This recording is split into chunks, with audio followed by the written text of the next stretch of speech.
વડોદરાની એસએસજી હોસ્પિટલમાં સુપ્રિન્ટેન્ડન્ટની ઓચિંતી તપાસમાં થયો મોટો ખુલાસો।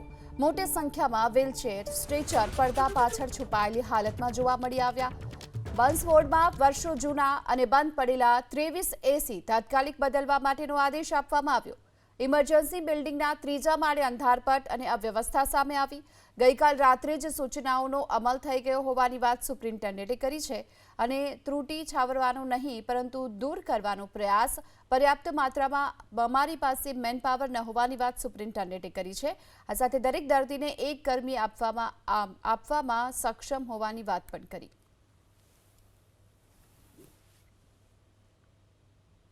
અમુક જગ્યાએ નાની મોટી એલઈડીની લાઇટો બંધ હતી, એ લાઇટો ચાલુ કરવા કહેવામાં આવ્યું। અમુક જગ્યાએ વોર્ડની અંદર અમુક એવા ભાગ હતા જે કદાચ દર્શનીય નહીં હોય એટલે એને કોક રીતે ઢાંકી દેવામાં આવ્યા હતા, એને ક્લિયર કરવાની સૂચનાઓ આપવામાં આવી।